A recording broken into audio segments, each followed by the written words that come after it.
ये कहानी है लक्ष्मी की, जो सेठ बलदेव सहानी के घर की लक्ष्मी थी। लक्ष्मी के 3 भाई थे, जो गांव के साहूकार थे। तीनों के तीनों हट्टे कट्टे और तंदुरुस्त थे, और लक्ष्मी अपने तीनों भाइयों की जान थी। जब लक्ष्मी 18 वर्ष की हुई तो सेठ जी ने लक्ष्मी के विवाह के लिए घर में पंडित जी को बुलाया।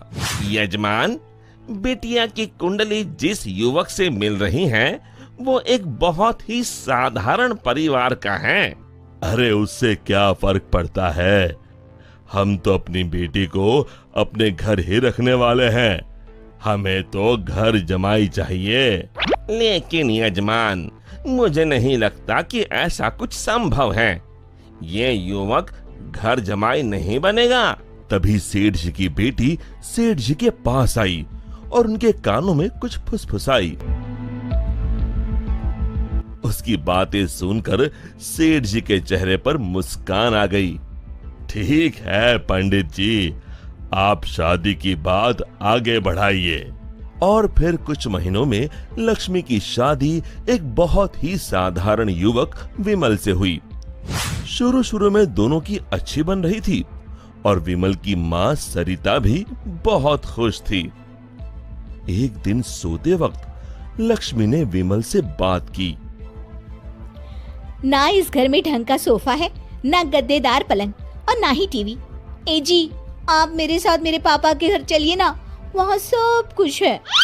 नहीं लक्ष्मी, अब यही तुम्हारा घर है, तुम्हें इसी घर में रहने की आदत डालनी होगी।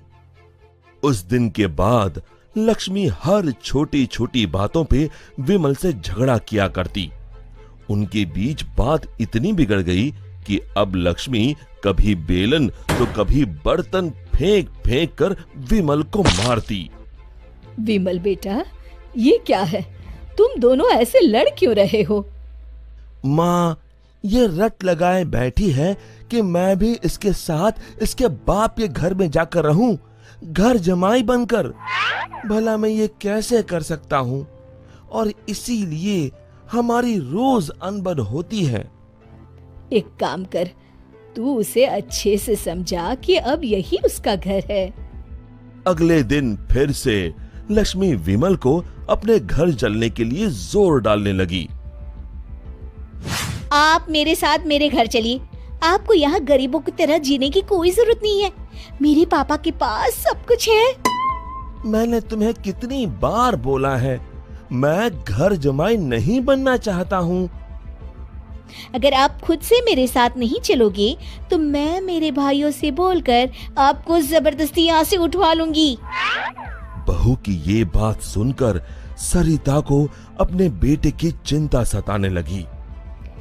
इसके तीनों भाई तो इतने शक्तिशाली है, मेरे बेटे का क्या हाल होगा। ये मैंने क्या कर दिया, इससे अच्छा तो किसी गरीब की बेटी ब्याह लाती, कम से कम कोई आफत तो नहीं आती। अब सिर्फ बाबा जी ही मेरी मदद कर सकते हैं। सरिता बहुत दूर एक बाबा जी के पास गई और उन्हें अपनी पूरी दुख भरी दास्तान बताई। अब आप ही बताइए बाबा जी, मैं अपने बेटे को बचाने के लिए क्या कर सकती हूँ? ये ताकतवर इंसान ऐसे ही होते हैं, हमेशा निर्बलों को दबाना चाहते हैं। अब सिर्फ गुफा में रहने वाली डायन ही तुम्हारी मदद कर सकती है, सिर्फ वही तुम्हें ताकतवर बना सकती है, जिससे तुम अपने बेटे को बचा सकती हो। बाबा जी, मुझे ये डायन कहाँ मिलेगी? वो उत्तरी दिशा में मिलेगी, लेकिन उससे मिलने से तुम्हारे प्राण भी संकट में आ सकते हैं। अपनी बेटी की जान बचाने के लिए मैं कुछ भी कर सकती हूँ। सरिता उत्तरी दिशा में निकल पड़ी और गुफा तक पहुंचते पहुंचते उसे रात हो गई। कोई है यहाँ?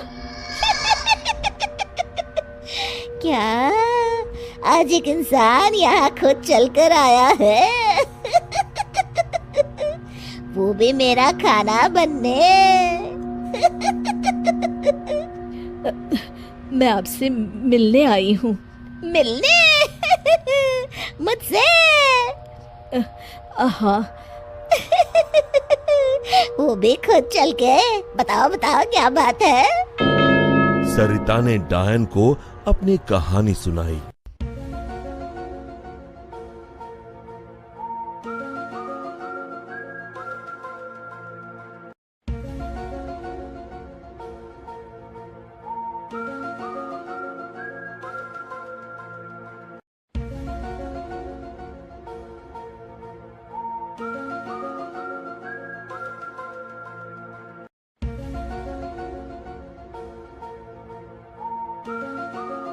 उपाय तो है लेकिन बहुत कठिन है।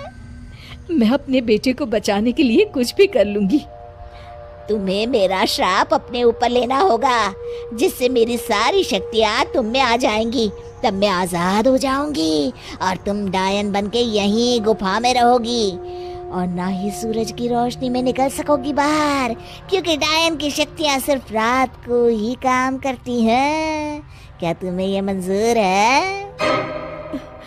विमल को बचाने के लिए अगर मुझे डायन भी बनना पड़े तो मंजूर है। डायन ने कुछ जादू किया और डायन की सारी शक्तियां सरिता में चली गईं और अब डायन आजाद होकर एक औरत बन गई और सरिता डायन बन गई। यहां पूरा दिन हो गया था। विमल ने गांव में जाकर मां को ढूंढा, लेकिन मां कहीं नहीं मिली। रात को वो घर पहुंचा तभी लक्ष्मी उस पर बरस गई। ये सब सरिता अपनी शक्तियों से देख रही थी और उसी समय सरिता डायन के रूप में वहां पहुंची। सरिता को डायन के रूप में देखकर उसके पैरों से मानो जमीन खिसक गई। सरिता जोर जोर से हंसने लगी।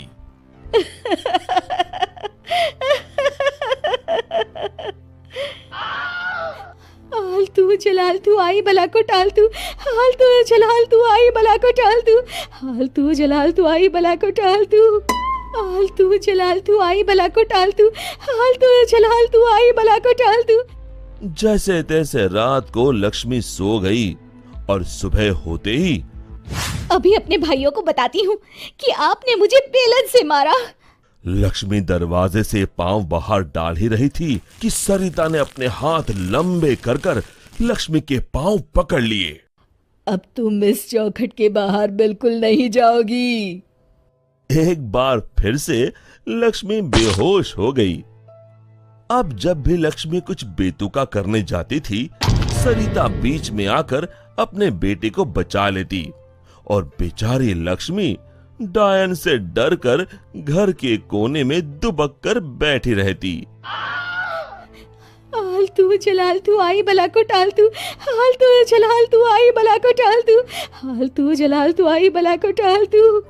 विमल दिन रात अपनी माँ को याद करके रोता। तू कहाँ है माँ?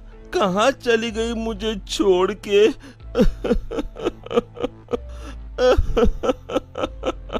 बेटा विमल, मैं यही हूँ तेरे पास, लेकिन इस डायन के रूप में। ये सब सुन विमल बहुत डर जाता है। डर मत बेटा, बस मुझसे तेरा दुख नहीं देखा जा रहा था, इसलिए मुझे ये सब करना पड़ा। ये सब पीछे खड़ी लक्ष्मी सुन रही थी। तभी सरिता ने उसे अपनी शक्तियों से दीवार पर लटका दिया। जा रही हूँ, मगर एक बात समझ ले, मेरे बेटे को परेशान करने की भी तूने या तेरे घर वालों ने सोची तो मैं यहाँ फिर आ जाऊंगी। जी जी जी माँ जी। तभी तो कहते हैं माँ से बढ़कर दुनिया में कुछ नहीं। माँ एक वरदान है जो अपने बच्चों के लिए कुछ भी कर सकती है। दोस्तों, हमें उम्मीद है कि आपको हमारी ये कहानी पसंद आई होगी। कृपया हमारे चैनल को सब्सक्राइब करें और सभी अपडेट्स के लिए बेल आइकन जरूर दबाएं। और हाँ, वीडियो लाइक और शेयर करना मत भूलिएगा। Bye bye.